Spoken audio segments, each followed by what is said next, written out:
And we welcome you to This is Wrestling. It's WWE Unreal. It is season 3. It is episode 3. And we don't have 3 people, but 2 are going to make up for it. It's Lee Versage, and it's a fired up Zach McGibbon back with you on the third of 5 incredible episodes of WWE Unreal. I'm at the point now, Zach, where I want another season to follow this like right afterwards. You? Let's pump the brakes there. Okay, let's simmer down a little bit. Look, if you're hearing this right now, yes, we did commit to moving past episode 2. Unfortunately, my pleas for maybe we could stop here, maybe we can, pull on the ejector seat and get out of this thing, did not come to fruition. We are reviewing episode 3, and we are here talking about it. I will say, Lee, while there were definitely things that annoyed me, because that's what this show continues to love to do when it creates its own narratives, I was fully coming into this based on some of what people had told me. Yep. Not in terms of specific details, just, this episode, Zach, this might be your breaking point. And I gotta say, Lee, it did not hit my breaking point, which is good for me. But there were still things though that annoyed me. So I'm going to set the tone right away. I was also told by probably some of the same individuals, but this would be of the first 3. This would be the one that would get my ire. This would be the one that have you guys go off the deep end. I got to tell you, this is my favorite episode of the 3 so far. This is also my favorite episode of the 3. Right. And as you said, there are a couple things here that we are going to pick at, but yes, I'm also going to praise them because this to me had less holes in it and was much more about the character driven storylines of, hey, who is Trick Williams? Who is Lash Legend? I think they did a pretty good job in this episode of like Chelsea Green again. And look, am I going to make fun right away of when Triple H goes on and it's like somebody who makes the most of their opportunity and Chelsea Green? I'm like, you gotta be kidding me. But yes, you buried her on the show and people felt bad for her because they knew she was better than you did. And now you've put her in the spot because everyone else knew that she was better than what you thought she was. But Lee, that was Michael P.S. Hayes. It couldn't possibly be Paul Levesque. I mean, that guy he sees, so much down the future. It's that Michael P.S. Hayes, I tell you, that's really bringing her down. This show should be about, hey, this is Chelsea Green behind the scenes. This is Liv Morgan behind the scenes. This is, with Chelsea Green, Matt Cardona. This is Trick Williams. This is Lash Legend. I think they did a pretty good job in episode 3. I came into this going, I'm gripping. Is it going to be worse than the first 2? Oh my God, I'm gripping. And at the end, I'm like, this is a pretty good episode. This was not as bad as I thought it was. Granted, my expectations going into this were extremely low. So we all know we're able to exceed that. We don't need to state that. We all know that by now. Well, you never know. Some people be like, I don't know, maybe he'll turn it around for episode 3. But, in this case, it got better for me. It was off to a rough start, and I'm like, oh boy, here we go. Eyes rolled at some of the stuff that was being said. But as you mentioned, we didn't really touch on booking too much in this episode. It was more character showcases, and that's something I've said that this show is actually pretty good at. It's good at showcasing its wrestlers behind the scenes. Stop showing us your ineptitude of how you book. Tell us about the people that are working for your company. Right. I wanted to know so much more about these wrestlers. I'm like, oh, this is actually kind of interesting. Instead of having to go look into this boardroom with the whiteboard on top and they're like Elimination Chamber 2026 and trying to plan out what they want to do, and then hearing these people try to explain it and just give me this crap. But otherwise, when they showcased on characters, it was a lot of highlights here. So I enjoy this more. I will say though, there are things that annoyed me, and we'll get to that. But I'm not gonna say 2 thumbs up. but I'm going to say that I feel a lot better coming out of episode 3 than I did episodes 1 and 2. Yeah, I would concur. So let's go through it. And like you, kind of right away, they annoyed me. And I'm like, oh man, this is off to not a great start. Because very, very early into the show, there's Michael P.S. Hayes. Doot. Who Elite Wrestling. If you don't follow Elite, is it Elites Wrestling? I feel like it's Elites Wrestling, but yes, he's fantastic. And he does Triple H and Michael P.S. Hayes and Shawn Michaels and a little bit of Bruce Pritchard. He's fantastic. But Michael P.S. Hayes, very early in the show, they're talking about the Royal Rumble, and then they're talking about the Seth injury, and they're talking about like, they did a good job at showing Braun Breaker landing on his neck. Was he hurt? And literally, Zach, they go to Michael P.S. Hayes, and I quote, "In this business, you have to have a plan B and a plan C at all times when something like this happens." I paused it. I fell down in that weird hilarity, but anger hilarity. Yeah. So on the show, they're basically talking about like when that happened to Braun. Oh, well, maybe Bronson Reed can take his spot, and like he can play the breaker role. Like they've come up with some sort of incredible thought of the only other guy in the faction who's also in the match coming up might be able to do that. Whose name you could also shorten to Braun if you wanted to. Right. Like, come on, guys. So right away, Michael B.S. Hayes telling me that you have to have a plan B and a plan C and they have to be ready at all times. I'm like, oh my God. Yeah. Well, even earlier than that. And that was, I mean, I will say in that scene, it was actually kind of interesting to see what happens if something doesn't go as planned. Like, how do they react backstage? And you see the communication that goes on back there. It'd be like, oh, check in on him, see if he's okay. Yeah. And it was one of those classic, oh man, this is a disgusting looking spot.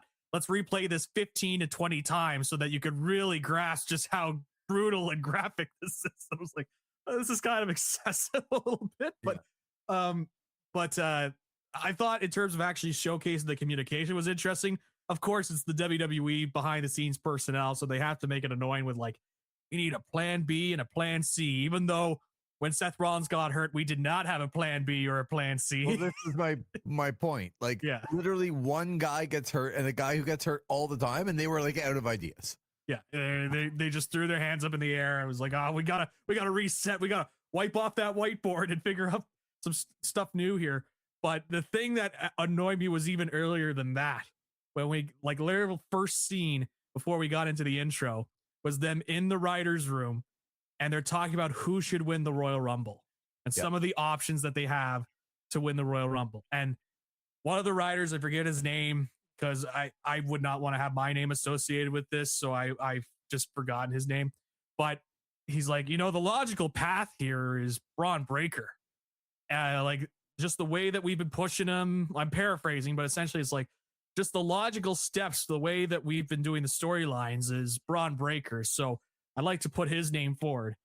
And they have this little debate, and then Triple H, Paul Levesque of all people, is talking about having this guy be shoved down people's throats. Of all people to lecture me about that. He's like, I don't know, like this feels like something where we're really going to, shove it down people's throats if we continue with this. I'm like, do you guys not understand any concept of how a push works?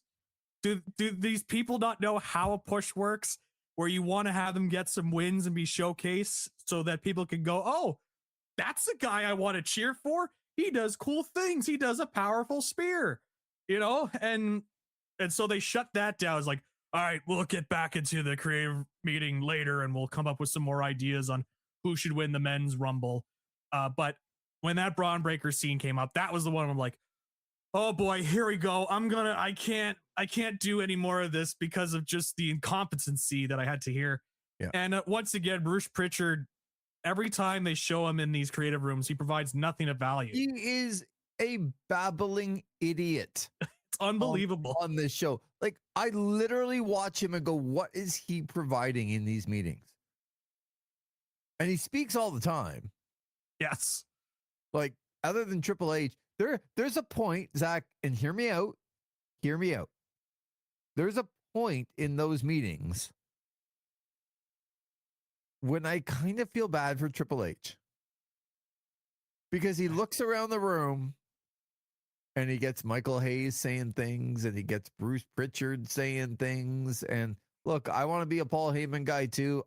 I haven't heard a lot of like him being great in those meetings.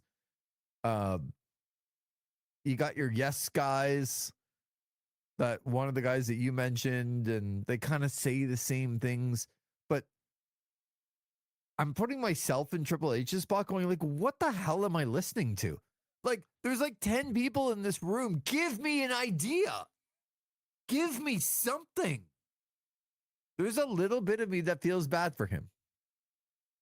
If only he could control like who's in that room with him.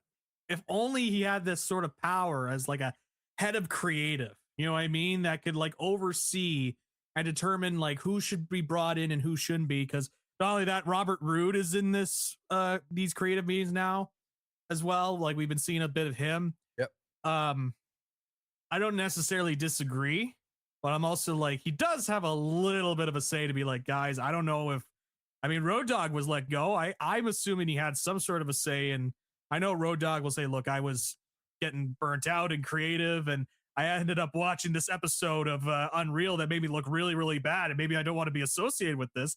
That second part might be paraphrasing, putting words in his mouth a little bit. But there is a part of me that's like, I think he can have control of who's in there. Like Paul Heyman, I do believe belongs in there, even though we haven't seen much of him talk other than at the end of the episode. I think because I want more from him in those meetings. Yes. At least of what they show me. Because right now it's more Pritchard talking, and Pritchard just goes, I think that's what we should do. I think it's a great idea. And I'm like, great job, Bruce. I'm glad you're there. Really pushing back here. Yep. So, like, one of my big holes in this, and I don't want to be too negative because I end up liking this episode, like I said, more than the other two, but I think my biggest negative of this whole show was showing Braun Breaker again. I think they've showed a lot of Braun Breaker, and it's all been good. Like what they've showed of him and the way that he comes across as this like young man that has grown up in the business but respects the business, like overly respects it. You can tell sometimes that he's nervous, but who wouldn't be? He's been in these big spots. I think Braun Breaker comes across really well in this show. Me too.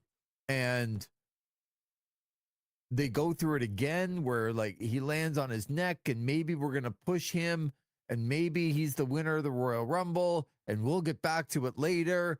And in previous shows, they've shown Braun Breaker, like other than this show where they really did a nice job with Obafemi and showing him, Braun Breaker was like the next big young talent that they're going to push. And then they get to the Rumble and he's out first and nobody says anything. Not a thing. Like what? So this is my biggest problem with the whole show. Braun Breaker, we're telling you all about him. We're telling you we might have him win. And literally he gets eliminated by a masked man first, the very first. And I know you had him. Boy, did I. Yeah. I'm more PO'd knowing that it was talked about in that creative room and was shot down because it would have been, quote, shoved down their throats too much. So let's go with Roman Reigns. Yeah, exactly. That was also going to be my point at the end. It's like, what? What?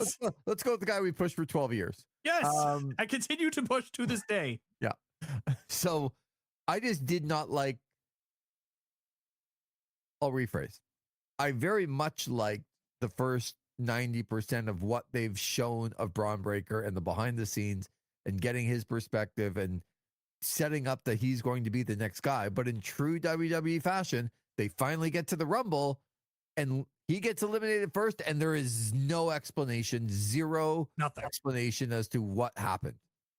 Why did it change? We were going to make him win, but we decided to eliminate him first. Okay, I'd like to know why. Yeah, I'm probably not going to like the explanation, but it's not like you guys, this creative team has been adverse to giving crappy explanations beforehand. So I would have liked to have known at least what the thought process was, so I could at least criticize you for your thinking as opposed to your cowardice. What was the name of the first episode of this season? The why. Well, okay, like we got no why.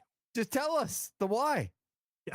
We might like it, we might not, but tell us. The why is so important. That's what John Cena told me in that first 2 episodes. Like, the why is key to everything that goes on in WWE. But we got no why here. So we go to NXT, and they basically tell you what NXT is and what they do, and then proceed to bury it. Like, this is another one of the critiques. I don't know that they buried it. That was a big thing by a couple of people that told me about the episode before. Yeah, Bruce Pritchard said one thing about, I think, preaching patience because they're not going to be 100% ready. Mm-hmm. I'm not sure he's all that wrong. Now, that's their fault for their system with the people not being ready. But I hated the line, and I wrote it down. I hated the line. I think they did not a bad job kind of saying what NXT was. Yep. It was just, we know behind the scenes they haven't done a great job with that, like, NXT platform of it's the up and coming guys and getting them ready so they can hit the ground running and all this stuff. Like, that is the reason why NXT is there. They just haven't done a wonderful job at actually doing it.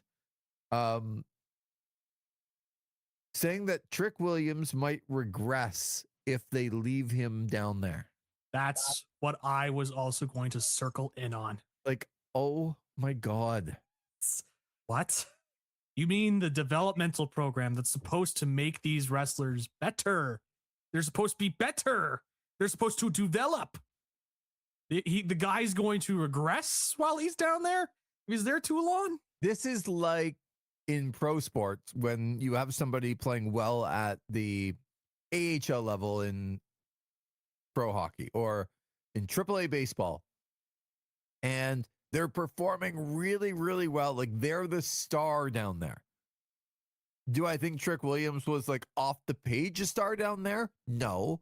I think he was in a conversation to be called up next, but I don't think he was blowing the socks off of anybody.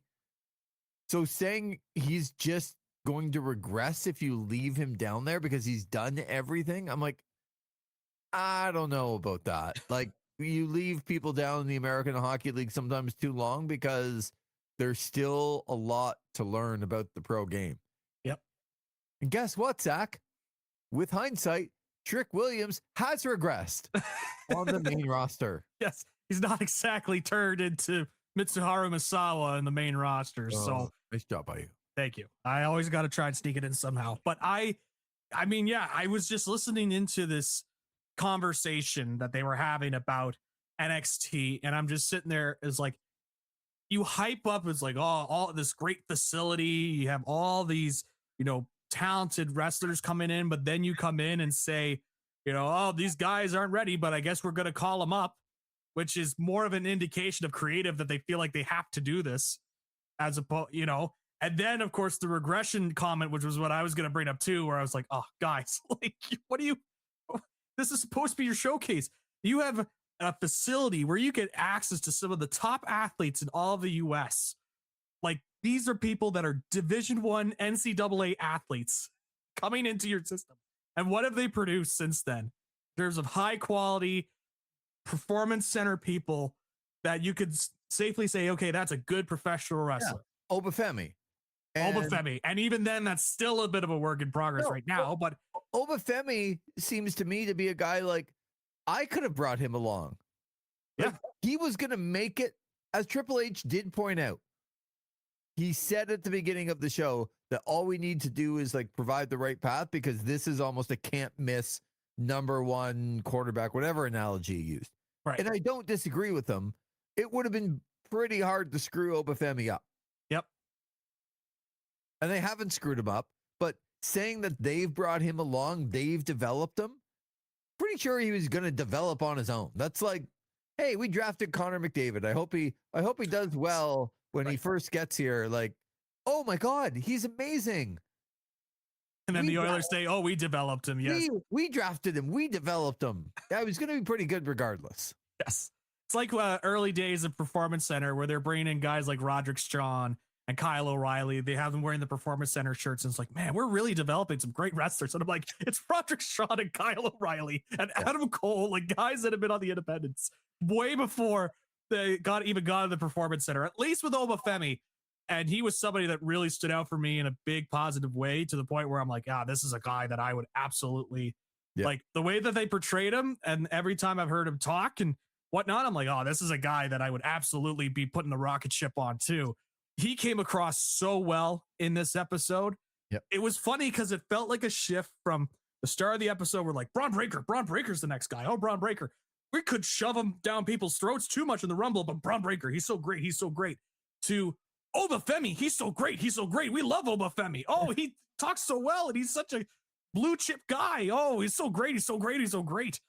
Just a total tonal shift in terms of who got the priority treatment within creative. One was okay to push down people's throats, and one wasn't. Correct. I agree with you. I also feel like, look, we're coming off of, as we sit here and do this, of a SummerSlam performance that might have been Trick Williams and Lash Legend's worst performance.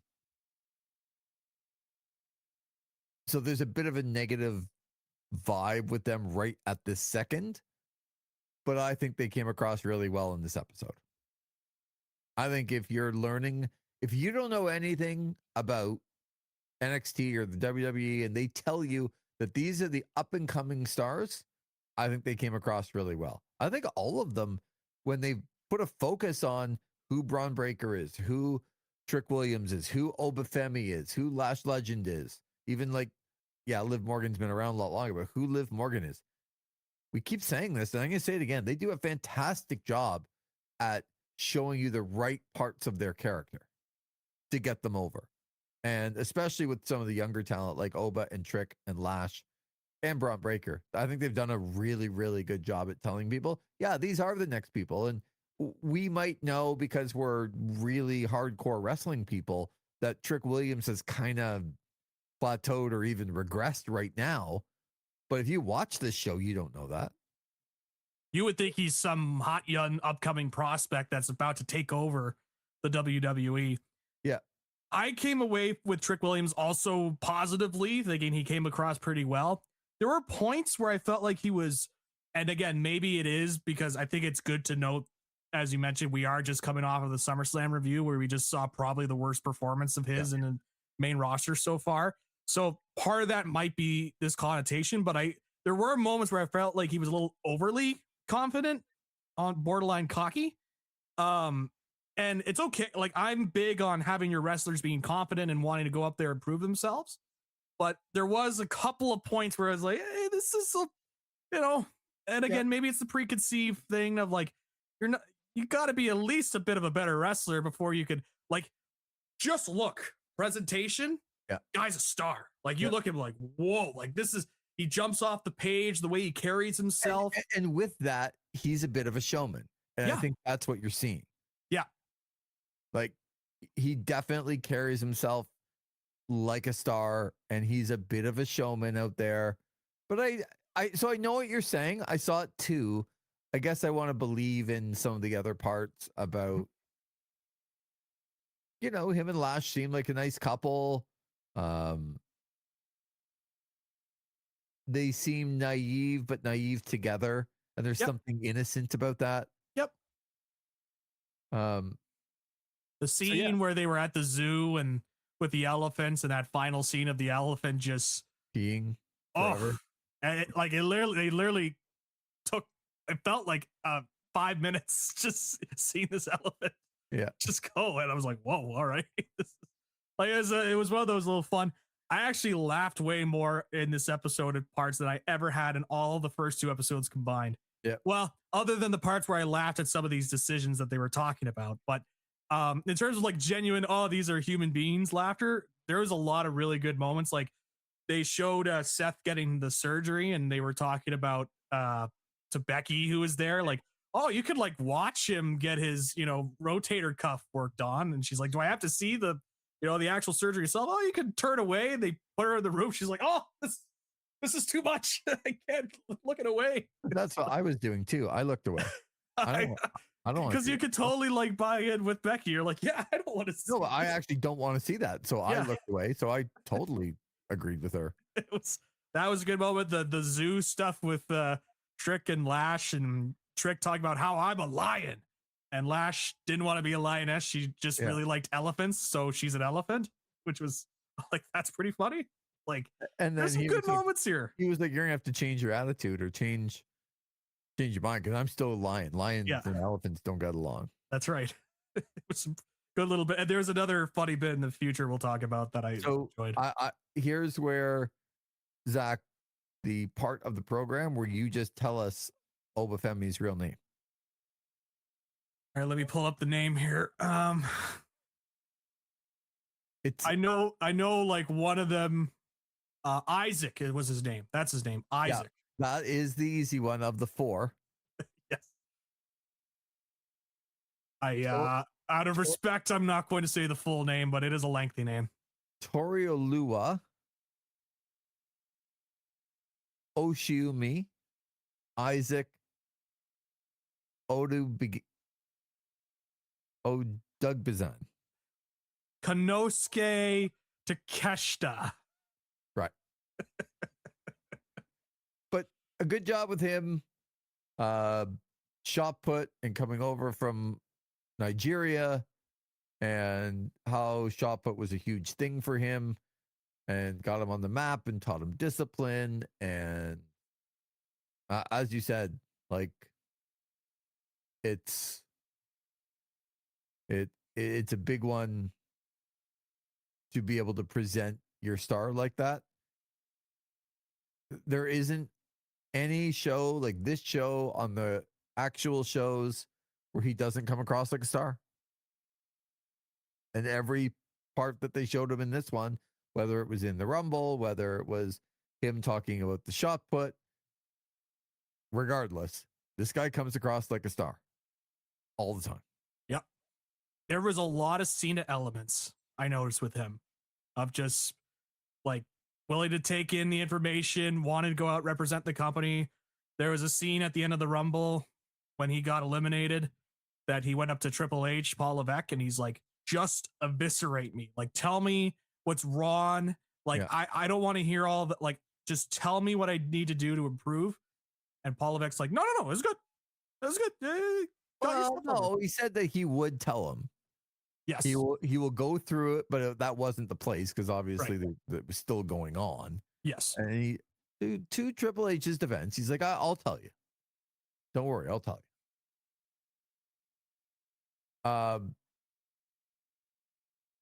Before we get to Chelsea Green, they do come up with I'm sure you were going to mention this. It's not the moves, it's all the things you do in between the moves. Yes. And some people get it right away, and some people it takes 10 years. Yep. And then they finally go, oh, it's the stuff in between the moves. Right. Did you think this was a shot at AEW or any other wrestling company that doesn't do it the way that WWE does? I don't. I didn't get that immediate reaction. I did take note of that. I was like, huh, okay. That's a funny thing to say. Because that could be, as you mentioned, a definition. That definition can be different for people. It's not something I disagree with for sure. Like, I definitely agree with that. You see so many times with wrestlers where it's like, I've seen wrestlers even currently, Like I'll say outside of WWE, AEW, Shota Umino was a guy that like he had a look, he could do moves, but in between those moves, the charisma, the in-ring stuff, just wasn't there. So I totally believe in that philosophy. I wish Triple H could apply that sometimes to his matches in the 2000s, but I'll let it slide. I'll let it digress. But I didn't really see it as a shot at AEW. Good for you. See, that's a positive Zach McGibbon tonight. Excellent. Because this episode 3 got me in a better mood than I thought. Yeah, because I did take it like you are correct, Triple H, in saying that, but you guys do it to the nth degree and then do it again, and you have the slowest matches ever because it's so important that after every move, you need to do the stuff in between the moves. I don't think they have the ratio down properly. I guess that's for me. What he's saying is correct. Yep. I understand it. You understand it. You have to have some of that. But I definitely, like, for me, I think they do it overkill. I think that they rely on that more than the wrestling. And I think their matches are very slow. And again, coming off of SummerSlam, where their two of their top matches were very, very slow in Roman Reigns and Seth Rollins and CM Punk and Cody Rhodes. And I just can't get it out of my head. Like, yes, you're right, Triple H, but there's a pace to do it at that other wrestlers are able to do it and still go at a relatively fast pace. Yep. Your wrestlers take 8 hours in between these one moves that they're doing. And you're telling us that this is the best way to do it. Yep. So I did take it as a shot to other wrestling companies. Like, they don't understand, but we understand. Those guys, they just do a bunch of flippy moves down in AEW, Will Ospreay, and they don't really get it. But we get it. We understand psychology. Yeah, this is why we're the #1 company in the world and all this. I did think it was a shot, so I'm glad you didn't. You're very positive. No, I didn't take it as a shot right away. I did find it ironic because of their main event styles not exactly working a lot of holds in between. Like they'll walk and like that's Seth Rollins, since we mentioned SummerSlam. That walk and brawl at the start between Seth Rollins and Roman Reigns. And then it just turned into finishing move. And then you hit your finishing move. Then I reverse into my own finishing move. That's not really a lot of in between the moves there, Lee. It's more just high impact finisher spots to get the crowd invested. So Chelsea Green, they do a nice follow up to a couple of years ago when she was on and the beginning of the house, and then the house is now done. But they go into Matt Cardona's toy room. This was another one that I thought was a great scene. I love this. Yeah, this was great. Because it absolutely, I could relate to both Matt Cardona and Chelsea Green, like in spots where you're telling, like you're on TV and Chelsea Green wrestles for the company and is a bigger star than her husband in the company. And he's showing all the dolls and the figures. And she's like, don't embarrass me. Don't. Lee, they're called action figures. They're not dolls. Don't embarrass me, because she knows there's a whole bunch of wrestlers in the action figures that she doesn't know who they are. Which they showed in that scene too, which is great. They did Andre the Giant, and then they did the Macho Man. They didn't really show the Brooklyn Brawler. Right. You're like, oh, Brooklyn Brawler. That's what it is. Got it right. But they didn't really show that one. No. I thought this was a very relatable scene. And the fact that she's basically like, yeah, I think it's a bit excessive, but would I rather him have a toy collection or out chasing women? Yes, that was also a great line. It's like, you know, yeah, that's an excellent point. Yeah, that's an excellent point. Argue. Yeah, it was great just seeing that when they were introducing Matt Cardona's toy room, and it's like, this is where the wrestling figures will be. He's like, no, this side is where the wrestling figures will be. This is where the Ghostbusters and the superheroes and all that. And the look that Chelsea Green gives to the camera after that was just like this. This was a great scene. I enjoyed this. This felt like, as you mentioned, relatable. I felt like I was actually like interacting with human beings here. Yep. Which is great. And just normal human beings. Yeah, just and look, these are normal human beings now. They're able to like buy their own plot of land and build their own custom house that they want to be able to get a toy room. So about as relatable as you can be, but still in wrestling. Yep. If you are a wrestling fan, which they haven't even like really focused on, Chelsea Green and Matt Cardona have worked their ass off. Oh, absolutely. For everything that they are now getting. This is not just coming in and being a star and making all this money and look at my plot of land and my new big house. Like, they have worked very, very, very hard. So good for them. I also got a kick out of Chelsea just kind of browbeating Matt Cardona about the tanner and just like getting like all over the hotel sheets, showing the hotel sheets. It was just great, which was hilarious. This is for him. Yeah, this might have been one of the more enjoyable scenes in all of Unreal that I've seen so far. So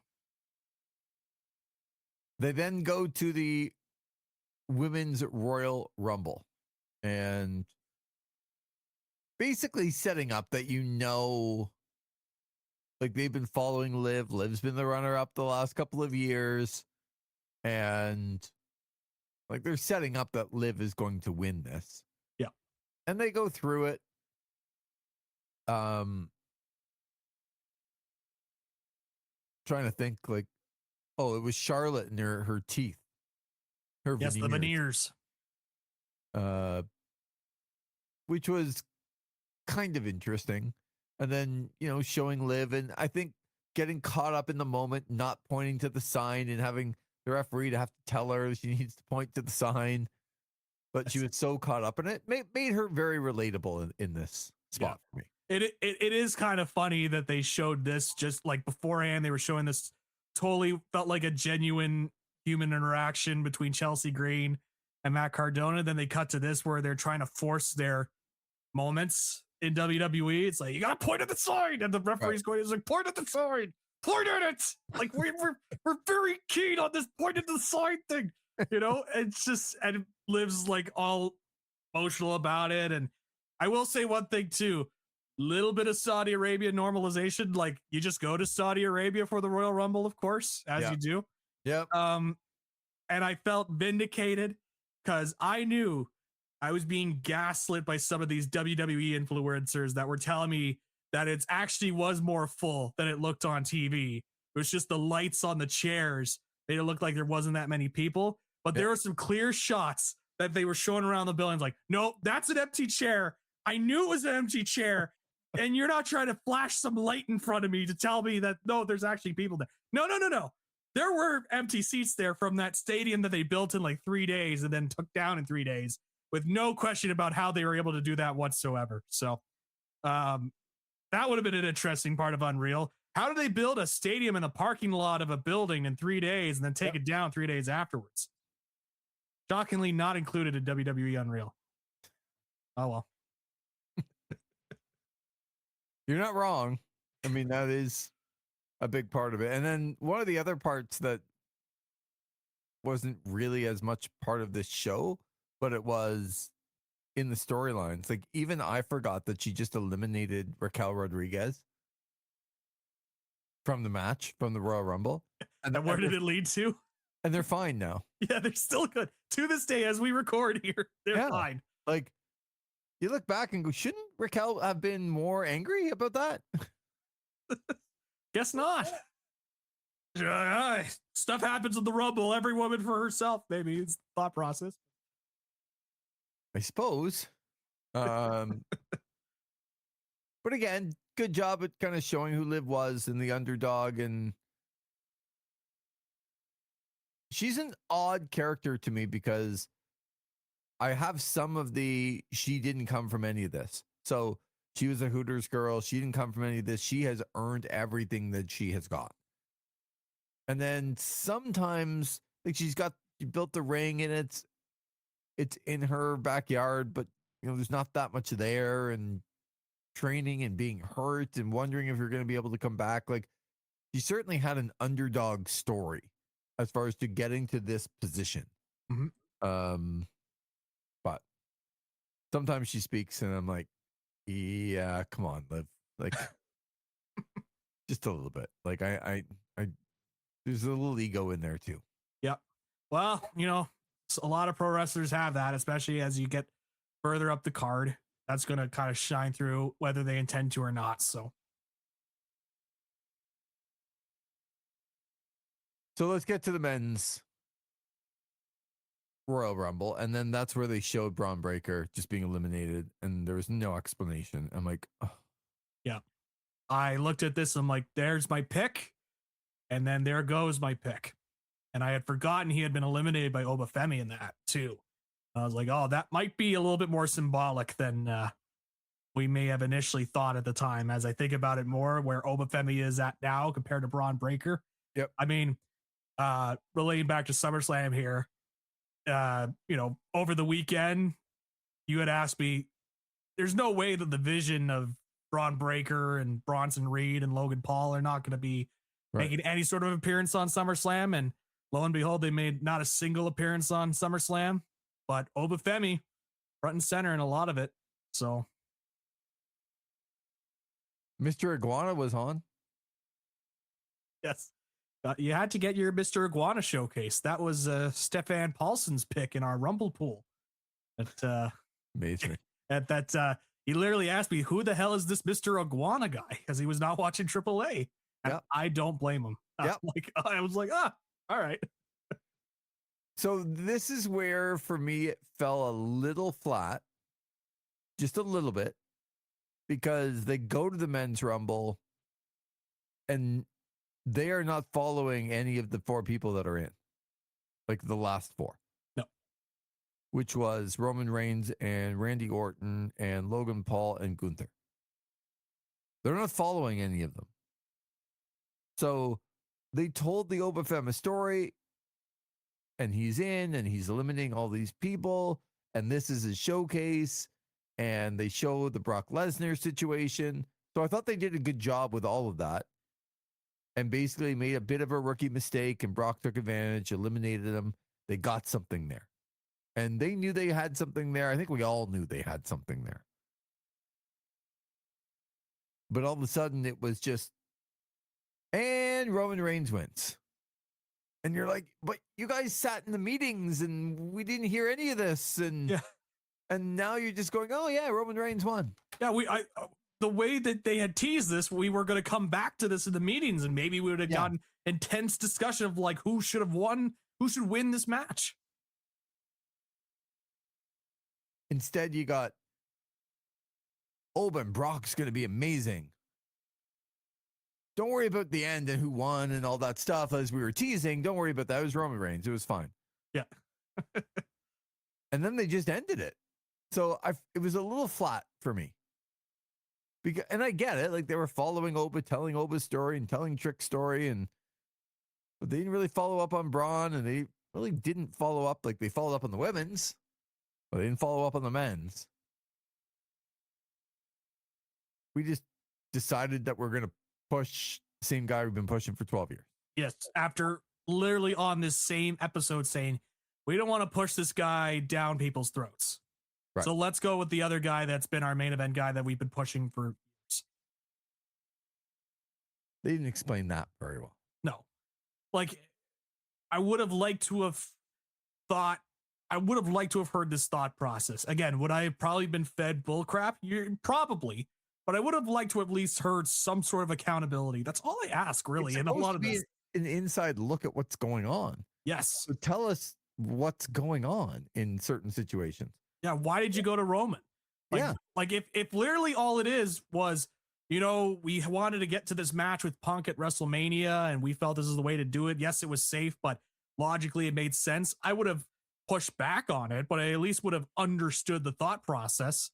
And if they said, look, maybe we feel like we could do more with Braun Breaker so that a year out we could do a bigger push.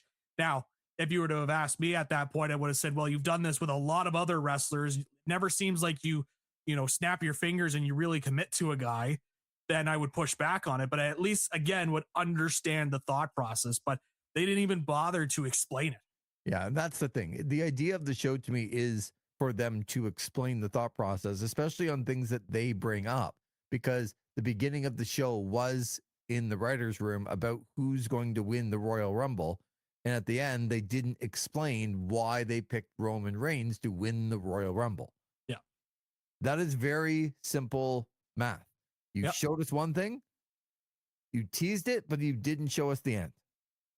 And the other thing, too, if you aren't going to push Braun Breaker, if you do feel like you were worried that you were going to force it down people's throats with the thought of pushing Braun Breaker, explain to me why that's the case. Why they felt that was because the way that they portrayed it on the show, they're like, oh, he's getting over. He's a young upcoming star. We gave him all these big moments. Like, what changed? Like, what changed the mindset? Where they like, oh, fans not taking to it? Because at least with last season, when they showed the Becky Lynch, Lyra Valkyria stuff, they showed when Becky Lynch turned on Lyra Valkyria that even though it was supposed to be a heel turn, the fans still cheered and it didn't work the way that they were intended to have that go. And that was interesting insight to see like, okay, well, how do you adjust? And like them acknowledging that it wasn't working. I wanted something similar with this Braun Breaker stuff. Okay, why they feel this was not working, why they feel they had to pivot and go with a safe guy in Roman Reigns. And we haven't seen, like in the Royal Rumble, yes, they didn't explain it, why they decided to go in the direction of Roman Reigns. Again, I haven't watched episode 4, episode 5 yet, but we do know that soon thereafter here, Braun Breaker has something happen to him that puts him out for a length of time that he couldn't have been involved anyway. But they didn't know that beforehand. So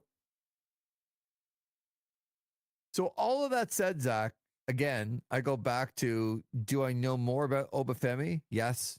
Trick Williams, Lash Legend? Yes. A little bit more about Braun Breaker, more about Chelsea Green and Matt Cardona. They did a good job, a little bit more about Liv Morgan as well. They did a good job with the character-driven stuff in this. And I did come away from this episode not with as many questions and thinking that they did a good job at putting these people over to an audience that doesn't really know who they are. That was my look. I had a couple questions. I don't understand the not explaining the Braun stuff.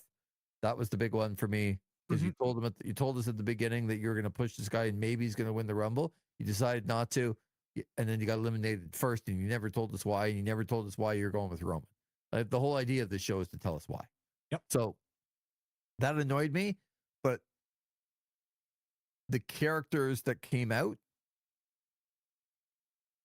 I liked all of them. I think they all came across fantastic, and they're going to appeal to a mass audience. So at the end of it, I was like, this wasn't nearly as bad of an episode as I thought.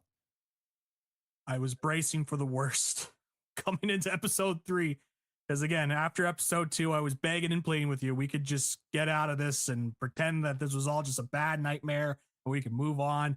But this episode 3, based on what was kind of, I don't want to say hyped up to me, but what was being told to me and coming into this was not as bad as I was expecting. Were there still things that annoyed me? Absolutely. As you mentioned with the Braun Breaker stuff, there was stuff with the NXT in terms of the process of calling up from NXT that annoyed me as well, where I'm sitting there thinking, man, these people, I can't believe these are the people running the #1 company in the world in that boardroom with the whiteboard. But then one of the things that they really relied on here on this episode was something that I have given praise to throughout this series, is their character profiles and learning more about these guys. And in this case, learn more about Trick Williams, you learn more about Lash Legend, you learn more about Obafemi. To an extent, you learned a little bit more about Braun Breaker. And I thought at Chelsea Green, like they did a really good job with some of these wrestlers where I'm like, oh, finally, it feels like a little bit of humanity here. I can actually like relate to these people and talk and get to know these people, from Seth getting the surgery and the reactions to it, to Chelsea Green, like getting the home built. We had that, foreshadowed and previous seasons of Unreal to the stuff with Trick Williams, how his growth is going to Obafemi making his way to the United States after being a shot putter and, being a Div 1 college athlete. Like, that stuff was interesting to me. And I'm like, oh, if they just did the show like this, like, maybe I would like this a lot more. But instead, you got to sprinkle in some of these whiteboard moments that just absolutely make you want to bang your head into the desk and ask yourself, how is this guy the head of the #1 wrestling company in the world when it comes to creative? 2 more episodes to go, Zach. 2 more. I feel a little bit better after this one, though. Better, as the coach of the Ottawa Red Blacks used to say, the first coach, Rick Campbell, arrow's pointing up. That's right. They don't ask where the arrow is on the board. Is it pointing down or is it pointing up? You rotate it this way, it's going up. But if you rotate it the other way, in this case, the whiteboard, it might go downwards, and we'll see. But episode 3, I'm like, okay, this is not as bad as I thought it was going to be. I'm still going to, put my seatbelt on for episode 4 because I'm bound to get something here as we get closer to WrestleMania and the Pat McAfee involvement and just how they're going to try to explain that one away. That is going to be something that I'm anxiously anticipating for. But right now, episode 3, I feel better than I thought it was going to be. I feel a little bit more of a pep in my step, Lee. Yeah. I feel like I got a little bit more energy. Arrow up. Arrow pointed up. That's how we're looking. Arrow up. Yeah. It's a good place to be in the middle of the third episode in a series of 5. Like, arrows up. Arrows up. We'll see what happens in episode 4. Maybe I come on here and go, Lee, what are we doing here? These people are like, I might get into full rant mode again, but for now we're good. In fact, I would go probable. Probably. Yeah, because I can't see back-to-back episodes where you feeling like, yeah, that wasn't bad. That wasn't bad. I can't see 2 in a row. No, you're probably right. So I'm just going to enjoy this high while I have it. So. Enjoy the good times. Yeah. Because Pat McAfee's lurking in the corner somewhere, waiting to be unleashed. So we are waiting to be unleashed for episode 4. We appreciate you being part of the review for WWE Unreal Season 3, Episode 3 here on This Is Wrestling.